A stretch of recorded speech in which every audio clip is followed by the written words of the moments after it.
Hello students, आज मैं आपको उत्पादन संभावना वक्र इसके बारे में बताऊंगी।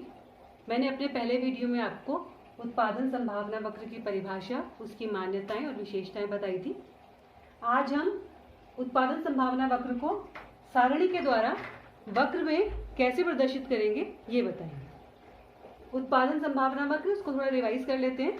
उत्पादन संभावना वक्र वह वक्र जिसके द्वारा दिए गए संसाधनों तकनीक के द्वारा हम दो वस्तुओं के विभिन्न वैकल्पिक संयोगों को वक्र की सहायता से दर्शाते हैं, उसे उत्पादन संभावना वक्र कहते हैं।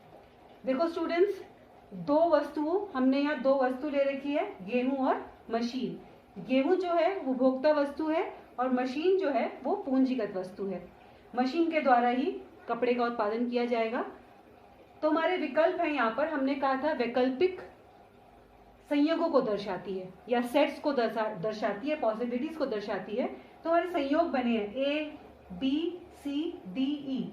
ये हमारे वैकल्पिक हैं कि अगर हम ए नहीं लेंगे तो बी लेंगे, बी नहीं लेंगे तो सी लेंगे, सी नहीं लेंगे तो डी या फिर ई लेंगे। तो हमारे वैकल्पिक संयोग हैं, हमें इसमें से कोई एक संयोग लेना पड़ेगा ताकि हम ये कर सकेंगे कि अपने संसाधनों का अच्छे से हमारा प्रयुक्त हो रहे हैं या नहीं। तो हमारे यहाँ दो हैं विकल्प, हमारे यहाँ पर 1, 2, 3, 4, 5 विकल्प हैं और हमारे पास ऑप्शन है, या हमारे पास जो संसाधन है और जो तकनीक दी गई है उसके द्वारा हम गेहूं का उत्पादन करें। हमने यूनिट ले रखी है यहाँ पर लाख टन में, या हमारे पास ऑप्शन है कि हम मशीन जो कि यूनिट है हमारी 1000 में, उसका उत्पादन करें। अगर हम सारे का सारे संसाधन और तकनीक जो है हम अगर मशीन के उत्पादन में लगा देते हैं, तो अगर सारे संसाधन वहां लगा दिए, जैसे कि उत्पादन सीमित है, अगर सारे संसाधन यहाँ लग गए तो यहाँ के लिए कुछ नहीं बचेगा। इसका मतलब गेहूं का उत्पादन हमारा 0 लाख टन होगा, क्योंकि हमने सारे संसाधन जो कि सीमित मात्रा में है हमने सब यहाँ पर लगा दिए हैं। अगर हम ई ऑप्शन लें, हम सारे के सारे संसाधन गेहूं के उत्पादन में लगा दें और फिर क्या होगा, मशीन का उत्पादन 0 होगा। हमारे पास दो ऑप्शन हो गए, हमने यहाँ चरम सीमा ले ली है। ऑप्शन ए चरम सीमा है और ई चरम सीमा है। इसका मतलब सारे उत्पादन अगर हम मशीन में लगाएंगे तो केवल मशीन का उत्पादन होगा, और सारे उत्पादन के साधन हम संसाधन गेहूं उत्पादन में लगाएंगे तो सिर्फ गेहूं ही उत्पादन होगा और कुछ भी उत्पादन नहीं होगा। लेकिन इसके बीच, जैसे हमने बोला, वैकल्पिक प्रयोग होते हैं, वैकल्पिक उपयोग होते हैं। अगर हम इनके बीच के ऑप्शन लेंगे, हम चाहते हैं कि थोड़ा पोर्शन हमें गेहूं का मिल जाए, थोड़ा हमें मशीन का मिल जाए, तो हमारे पास क्या क्या विकल्प हो सकते हैं। तो एक विकल्प हमारे पास है कि अगर हम 1 लाख टन गेहूं उगाते हैं तो क्या होगा, हमें मशीन की मात्रा को कम करना पड़ेगा और हमारे पास मशीन का उत्पादन कितना हो जाएगा, 45,000। क्योंकि हमने यहाँ पर कम किया तभी हम गेहूं की मात्रा को बढ़ा पाए। हमने यहाँ से कुछ संसाधन निकाल के गेहूं की मात्रा में लगाए। अगर हम विकल्प सी लेते हैं, उसमें क्या है कि अगर हम 2 लाख टन गेहूं का उत्पादन करते हैं तो हमारी मशीन का उत्पादन कितना हो जाएगा, 35,000। क्योंकि हमने इन्हीं में से संसाधनों को कम करके हमने गेहूं का उत्पादन बढ़ाना है। हम यहाँ से उत्पादन कम करते जा रहे हैं और यहाँ पर गेहूं का उत्पादन बढ़ता जा रहा है। ऐसे डी विकल्प लिया हमने। अगर हम 3 लाख टन गेहूं का उत्पादन करते हैं तो हमारे पास मशीन और भी कम हो जाएगी। पहले 35 होती थी, अब हमने यहाँ पर गेहूं का उत्पादन बढ़ा दिया तो मशीन का उत्पादन कम हो जाएगा और अब यहाँ पर 20,000 मशीन केवल उत्पादन हो। तो ठीक हो गया, हमारे पास इतने ऑप्शन हो गए। हम अपने दिए गए संसाधनों से, और दो वस्तुएं हमें दे रखी हैं, हमारे पास क्या वैकल्पिक उसके उपयोग हो सकते हैं, क्या वैकल्पिक हमारी संभावनाएं हो सकती हैं, वो हमने बताई है ए, बी, सी, डी, ई। जिसमें कि हमने बताया है कि अगर हम सारे संसाधन यहाँ लगाएं तो क्या होगा और सारे संसाधन यहाँ लगाएं तो क्या होगा। अगर हम थोड़ी थोड़ी मात्रा में इनको लेते हैं तो उत्पादन हमारा कितना होगा। ये हम अब ग्राफ की सहायता से देखेंगे, वक्र में इसको प्रदर्शित करेंगे। हमारा पहला है कि हमारा ए हमारा है, इसको हमने लिया है, गेहूं हमने लिया है एक्स में और मशीन हमने लिया वाई में। ये हमारे गेहूं की लाइन है एक्स एक्सिस और ये हमारे वाई एक्सिस में मशीन है। तो बच्चों, एक हमें स्केल से पहले लाइन खींचनी है, साफ पतली लाइन होनी चाहिए।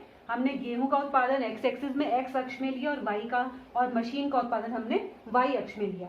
अब यहाँ पर क्या चल रहा है ट्रेंड, 0, 1, 2, 3, 4। तो यहाँ पर हम स्केलिंग कर देंगे 1 2 3 4 एक्स एक्सिस में, तो ये गेहूं का उत्पादन हर जो है यूनिट लाख टन दिखाएगा। ऐसे ही हम मशीन का जो है वाई एक्सिस में, वाई अक्ष में दिखाएंगे, तो ये कितना है, यहाँ 0 से लेकर 50 तक चल रहा है, तो हमने 10-10 का यूनिट लेकर इसमें हमने 50 तक, इसका 50,000 इकाई तक यहाँ प्रदर्शित कर दिया। लेकिन स्टूडेंट्स हमें साथ में लिखना भी पड़ेगा, इसकी लेबलिंग करनी पड़ेगी कि एक्स एक्सिस क्या दर्शाता है और वाई एक्सिस क्या दर्शाता है। आइए इसको अब देखते हैं। यहाँ पर ए कितना है, ए ऑप्शन है हमारा कि गेहूं 0 है, गेहूं यहाँ पर 0 है और मशीन का उत्पादन कितना हो रहा है, 50,000 इकाई, मतलब चरम सीमा इसकी 50 है। बी कितना है, बी है गेहूं 1 लाख टन, 1 लाख टन गेहूं है, तो मशीन का उत्पादन कितना हो रहा है, 45 यहाँ पर आएगा, 50 और 40 के बीच में, ये हमारा हो गया बी ऑप्शन, ये हमारा हो गया ए ऑप्शन।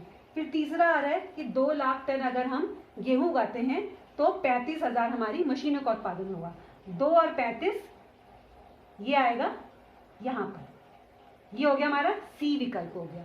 उसके बाद डी है, अगर 3 लाख टन गेहूं का उत्पादन करते हैं तो मशीन 20,000 बनेगी, 3 करते हैं तो 20,000 बनेगी, ये हमारा हो गया डी ऑप्शन। उसके बाद है कि अगर हम ई विकल्प लेते हैं कि सारे संसाधन अगर हम मशीन में लगाएंगे तो गेहूं का उत्पादन कितना होगा, 4 लाख टन, 4 में करेंगे तो इसका ये आएगा, ये हो गया ई ऑप्शन।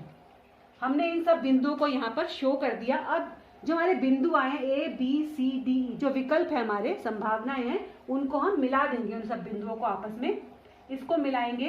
तो बच्चों इसको मिलाएंगे तो ये ऐसे, देखो ऐसे नीचे आते हुए बनेगा। ये क्या दर्शाता है नीचे आता हुआ, कि जैसे जैसे हम एक्स जो गेहूं है लाख टन, इसका उत्पादन बढ़ाते रहेंगे तो मशीन का उत्पादन कम होता जाएगा। यहाँ -5 हो गया, -10 हो गया, -15 हो गया, यहाँ -20 हो गया। इसलिए जो हमारी विशेषताएं थी कि उत्पादन संभावना वक्र बाएं से दाएं नीचे की ओर गिरता है, ये यहाँ सिद्ध हो रही है कि जैसे जैसे हम एक्स को बढ़ा रहे हैं, गेहूं का उत्पादन बढ़ा रहे हैं, तो वाई की मात्रा कम होती जा रही है।